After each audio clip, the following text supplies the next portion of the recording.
Well, we can speak now to Dr. Ali Jarbawi, who is a former Minister of Planning and Administrative Development of the Palestinian National Authority. Dr. Jarbawi, thank you very much indeed for taking the time to speak to us. What was your initial reaction when you first read through this plan, this 20-point plan put forward by President Trump?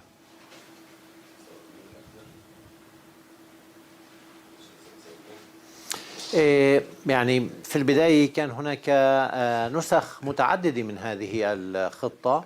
As a matter of fact, in the beginning, there were many versions of this peace plan. However, the final version, to the best of my belief, still needs just to provide more clarification, especially when it comes to implementation.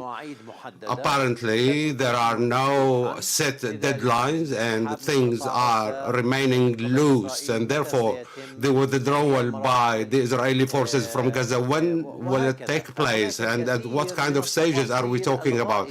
Therefore, there are many loopholes in this plan. With that said, there are some really positive points for the Palestinians, including, without limitation, to the following. The fact that making reference to Israel, that it won't be able to have a permanent occupation or nor will be allowed just to annex the West Bank or just to embark on any displacements of the Palestinians and even the individuals who must leave, then they have the choice to return to the Gaza Strip. Furthermore, the Israeli request, as they stated that they want just to finish Hamas completely, then I think that everyone has been talking about just the fact that Hamas operatives might have a free exit, and this might open the horizon in the near future to integrate Hamas into the political process at large. One more point, if you allow me.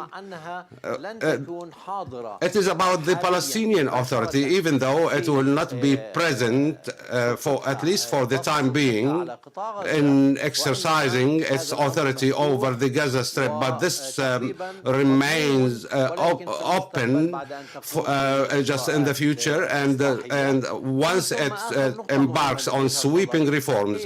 And the last important point is that the door remains ajar for the possibility of establishing the Palestinian state, and that has been the call of the Arab countries that have been overwhelmed by following this matter, and for the Palestinians to have self-determination. Therefore, we can build on these points collectively, but as you know, Tom, the devil lies in the details, and those details will be of paramount importance, and especially that Prime Minister Netanyahu, even though once he just came back home and he just voiced his approval, he has been always saying that there is no place for the Palestinian states, and the PA will never be a part of the future governance structure in the Gaza Strip.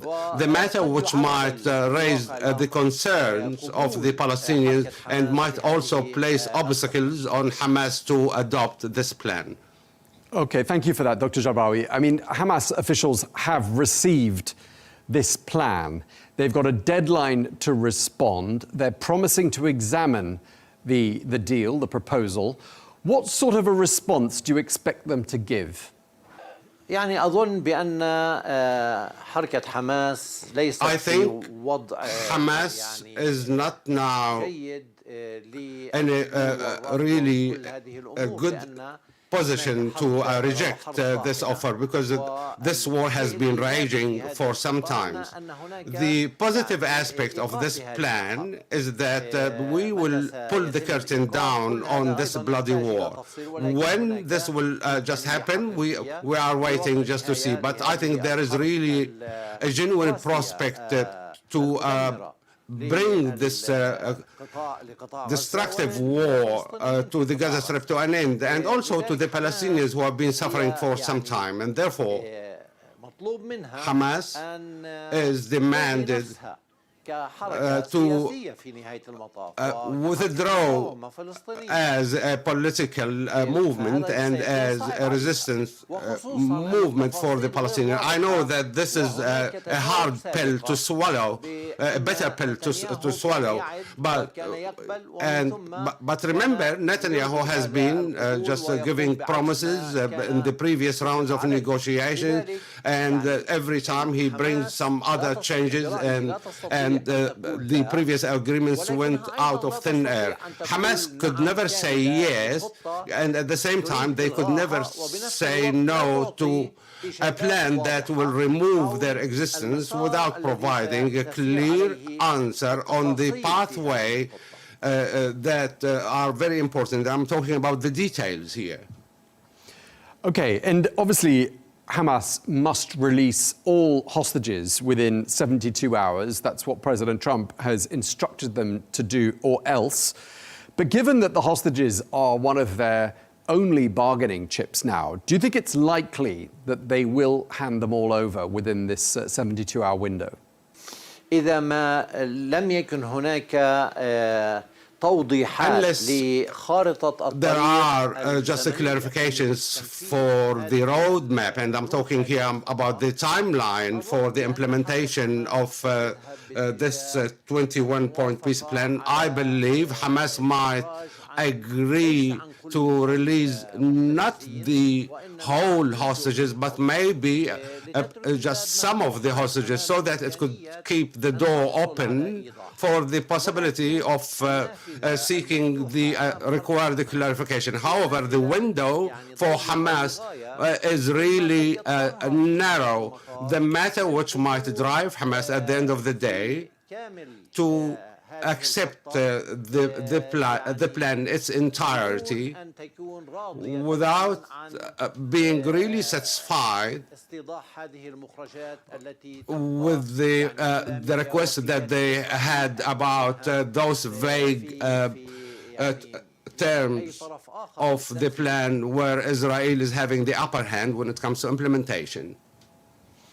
Okay, so you seem to be suggesting that we may get a partial acceptance from Hamas rather than a full acceptance of this deal from Hamas. يعني أظن ذلك. Yes, I think so. Of course, the United States will reject this proposal. We have to see the details then. But initially, I don't think Hamas will agree without any reservation about this plan as it stands today, given the fact that there are no timeline and set deadlines that should be part and parcel of the implementation. Therefore, I believe the initial response that we have to expect from Hamas is to say that they would accept the plan in principle, but when it comes to implementation, they and especially the release of hostages, I think Hamas might really accept or maybe offer to release some of the hostages, provided that it will show its willingness to release the remaining hostages in case Hamas has got the set deadlines and there are some guarantees for implementation. Now, it's being reported that there was no direct Palestinian involvement in the creation of this 20-point plan, whether it be Hamas, the PLO, or the Palestinian authorities. But was there any indirect input from the Palestinians with regards to building this framework? يعني ليس لدي معلومات أكيدة ولكن Unfortunately, I don't have just very solid information about that, but I'm quite confident that the consultation with the other actors like Saudi Arabia, Egypt, and Jordan, all those parties that were present in New York while meeting President Trump, I think those consultations have been always ongoing, whether with the Palestinian Authority or with Hamas.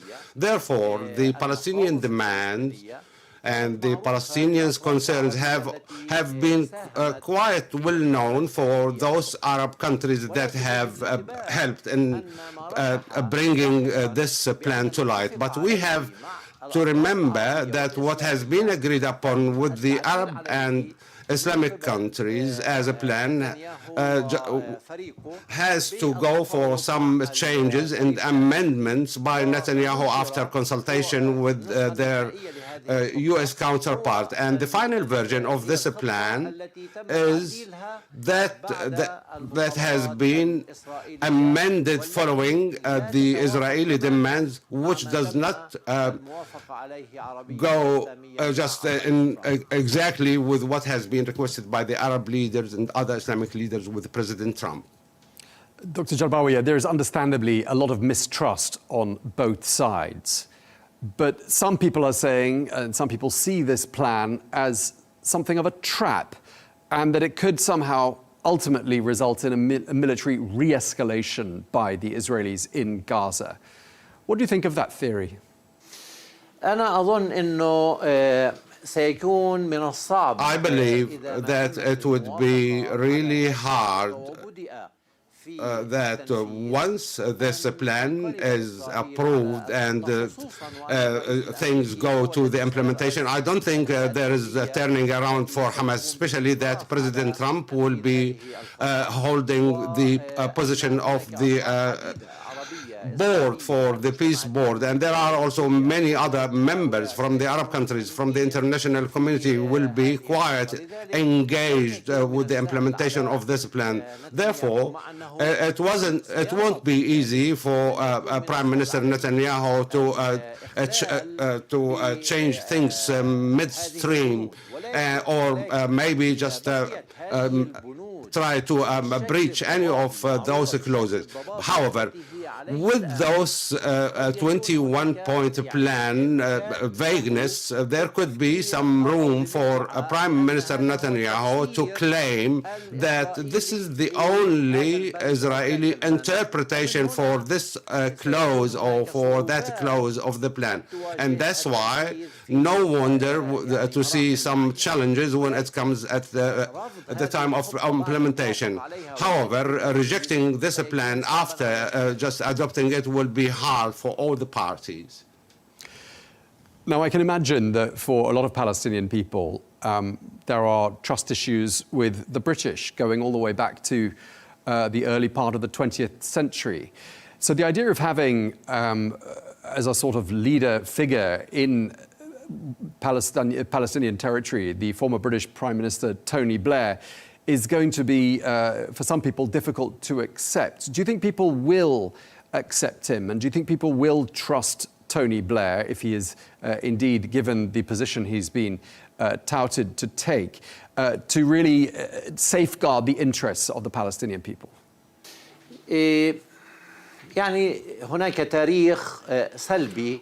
We had a history that was blemished with many dark memories with Tony Blair in our region. And I don't think that there is really much confidence with Tony Blair to be taking the helm for the implementation of this plan. However, it remains to be seen how things might evolve. However, maybe Tony Blair will be more aligned to the Israeli interpretation. And I'm talking about the mindset of the Palestinian people rather than being more responsive to the interpretation of the Arab countries or the Palestinian. However, there are many issues that might be really taking place at the time of the implementation. And we know that the Palestinians now are requested to comply with this plan without being engaged or involved directly. And there is a kind of warning or ultimatum by President Trump to Hamas that you have 3 or 4 days, but you are not allowed just to delve into details.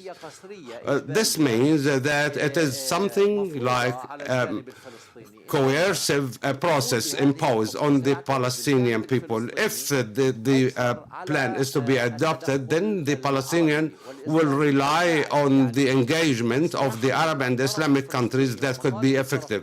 So the Palestinians and their rights and their concerns will be conveyed by the influential Arab countries and along with the Islamic countries, including Turkey, vis-a-vis Israel. And therefore, the Palestinians do not favor to have Tony Blair on the team, but if this is what it is, then they will deal with that matter as per the new evolving situation. Tony Blair was the Labour Prime Minister of the United Kingdom, and the Labour government currently in the United Kingdom has recognised Palestinian statehood. Does that change anything with regards to perceptions of the British and perceptions of Tony Blair? This recognition by the UK is quite a positive sign, and it has been welcomed by the Palestinians, but it was just too little too late. After more than 1 century of the Balfour Declaration and more than 75 years of the establishment of the Israeli state and the injustice that the Palestinian people have to suffer. Therefore, this recognition is not like a donation or a gift to the Palestinian people, but it has been imposed by the status quo. And as I told you, it has been welcomed by the Palestinians, especially that it has come at the time where the international communities have been collectively acknowledging and recognizing the Palestinian people. And therefore, the importance of those recognitions for the Palestinians is in that now there are divisions among the conventional and traditional European countries toward Israel. And this is really a good sign, and we can build upon it. But recognition alone is not sufficient. If it is only a mere recognition, then this is a symbolic gesture. The Palestinian people would expect that those countries who have recognized the Palestinian states, including the UK, will embark on taking measures against Israel if it continues its destructive war on the Gaza Strip, and also to embody the Palestinian states that have been recognized. Okay, and just lastly, if you were to communicate a message to Hamas with regards to how to proceed with this document, what is your message, sir? I think that the situation on the ground is no longer now acceptable. I know that this decision will be harsh and tough on Hamas, because Hamas is required to dismantle itself, but Hamas as a movement has got its base of supporters, and this support will continue in the near future. But I believe that ending the war in the Gaza Strip and building on the positive aspects of the Trump's plan, with the assistance of the Arab and Islamic countries, I believe this could be a catalyst for Hamas to accept this plan, and especially in case the Arab countries have really fulfilled their promises in providing assurances, guarantees, and gave the required set deadlines for implementation. Okay, well, we've run out of time, but we really appreciate you speaking to us. Dr. Ali Jarbawi, former Minister of Planning and Administrative Development of the Palestinian National Authority. Thank you very much indeed for your time, sir.